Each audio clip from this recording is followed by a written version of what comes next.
নাটোরে উলু ঘাস চাষ করে লাভ হচ্ছে হাজারো কৃষকের। খরচ বাদে বিঘা প্রতি আয় হয় 50 থেকে 60,000 টাকা। আর উলু ঘাস চাষ ও প্রক্রিয়াজাতে পুরুষের পাশাপাশি কর্মসংস্থান হচ্ছে নারীদেরও। এ কাজ করে জীবিকা চালাচ্ছেন হাজারো মানুষ। এখানকার উলু ঘাস স্থানীয় চাহিদা মিটিয়ে সরবরাহ হচ্ছে দেশের বিভিন্ন এলাকায়।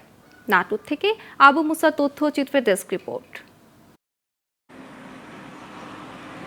একসময় ভিটামাটির পাশে ঝোপে উলু ঘাস বা খড় দেখা যেত। এখন নাটোরের লালপুরে কদিমচিলান ইউনিয়নে এই উলু ঘাস চাষ করেন কয়েক হাজার কৃষক। ধান যেভাবে রোপণ করা হয় সেভাবেই চাষ করা হয় উলু ঘাস। পানের বরজ তৈরিতে ব্যবহার হওয়ায় চাহিদাও বেড়েছে, তাই কৃষকরা ঝুঁকছে এই ঘাস চাষে। লাভ হয় বিঘা প্রতি 50 থেকে 60,000 টাকা। কৃষকরা বলছেন, এক যুগ আগেও গোনা কয়েকজন কৃষক চাষ করতেন উলু ঘাস, তবে লাভ বেশি হওয়ায় এখন হাজারো কৃষক ঝুঁকছেন এই ঘাস চাষে। আমাদের তো অত আর্থিক অবস্থা সবার মোটামুটিভাবে ভালো না। আমরা কৃষি অফিস থেকে আমরা একটু সাহায্য সহযোগিতা ব্যবস্থা করে তাহলে আমরা অনেক আগায় যেতাম। আমাদের বিশিষ্ট ব্যবসা এই উলু খেরের ব্যবসা।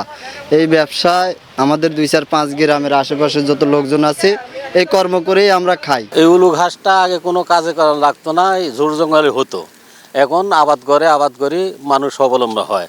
উলু ঘাস জমি থেকে কাটার পর পুরুষের পাশাপাশি নারীরাও সহযোগিতা করেন। এতে কর্মসংস্থান হয়েছে হাজারো গ্রামীণ নারীর। এই কাজ করে সংসারের হাল ধরেছেন তারা।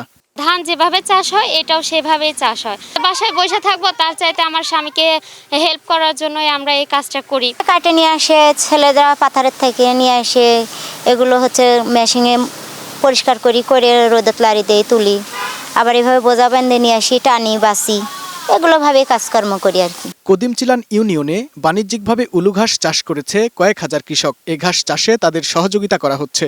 বাণিজ্যিকভাবে উলু চাষ করছেন, যেটা অন্য কোনো জায়গায় আমি দেখিনি। এই উলু চাষ করে তারা আর্থিকভাবে লাভবান হচ্ছেন এবং প্রায় 1000-1500 লোকের কর্মসংস্থান হচ্ছে, যেখানে কর্মজীবী নারীরাও কাজ খুঁজে পাচ্ছেন এবং 1 বিঘা জমিতে প্রায় 50,000 টাকার মতো তারা লাভ করেন খরচ বাদ দিয়ে। উলু ঘাস চাষে সংসারে সচ্ছলতা আসবে কৃষকের, আর কর্মসংস্থান হবে হাজারো গ্রামীণ নারীদের, এমনটাই প্রত্যাশা নাটোরবাসীর। Global television news desk.